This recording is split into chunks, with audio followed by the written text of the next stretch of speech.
핸드폰을 밤에 주무실 때 이렇게 보고 계시다가 눈을 뜨뜻해서 오셨어요. 아버지와 아들이 낚시터 갔다가 낚시 바늘에 눈이 낀 거예요. 서핑을 하다가 파도에 눈을 맞았는데 양쪽 눈이 깜깜하게 안 보여서 저한테 온 겁니다.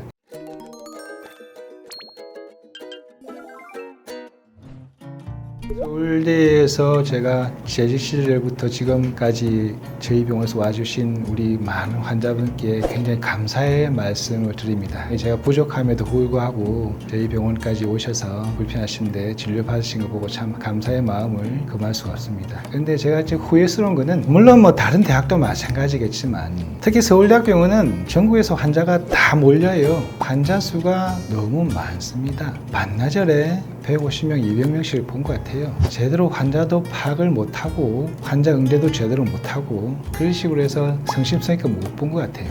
일단은 저희가 개원하고 난 이후에는 시간적 여유가 있으니까 환자분들하고 조금이라도 대화를 좀 나눌 수 있는 시간, 그리고 환자분이 제가 평생 한 15년 계속 보던 분인데 개원해서 그분에 대해서 많이 알게 된 게 한두 개가 아닙니다. 개인적인 여러 가지 말씀도 하시고 그런 이야기를 나누다 보니까 더 이제 정이 들고 그런 게 있어서 굉장히 보람을 많이 느낍니다.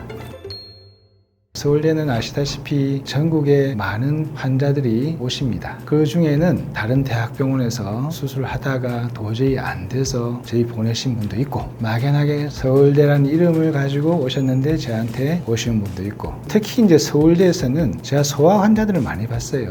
서울대는 소아 병원이 따로 있습니다. 소아 망막 환자들을 많이 본 것 같아요. 그 과정에서 굉장히 여러 환자들이 생각나는 분이 많습니다. 특히 소아 환자들이 참 어렵습니다.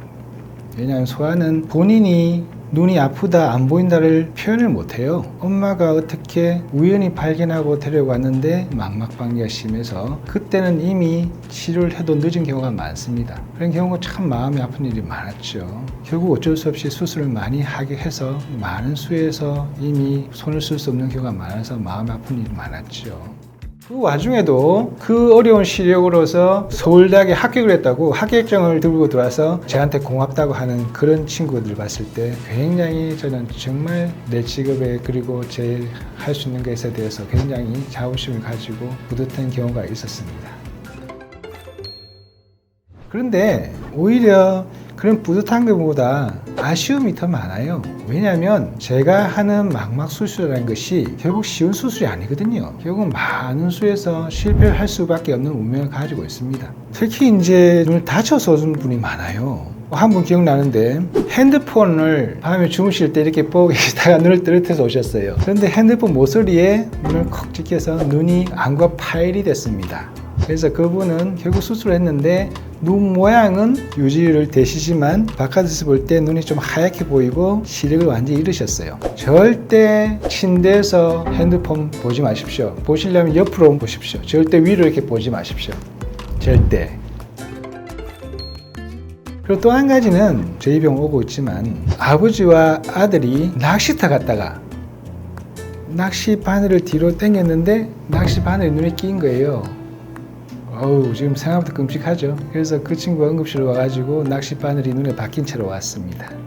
지금 생각도 끔찍한데 그걸 어떻게 눈을 만들어서 눈 모양을 유지시키고 시력은 많이 떨어졌지만 그래도 유지가 되고 그런 경우도 있었고 그런 에피소드 많죠.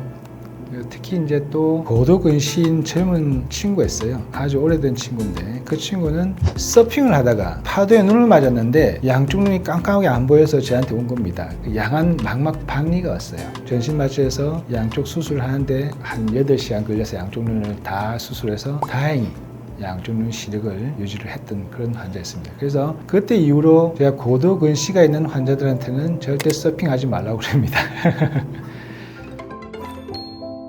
제일 제가 마음 아픈 것은 제가 한 15년, 20년 동안 환자를 계속 봐오다 보니까 저희 망막하는 환자들은 결국 노인들을 많이 보거든요. 어르신들을. 저를 자식같이 생각해 주시던 어르신들이 저희 병 오셔서 저희 병 환자들이 없으면 원장 이 병원이 이렇게 되겠나 이러시면서 막 걱정해 주시고, 근데 그런 분 중에서는 어느 순간 오셔야 되는데 안 오세요. 연락을 드려보면 인사도 없이 하늘나라로 가신 분도 계시고 그런 분들이 계속 요즘 점점 많아지고 계십니다. 참 가슴이 아프고 그런 게 많이 느낍니다.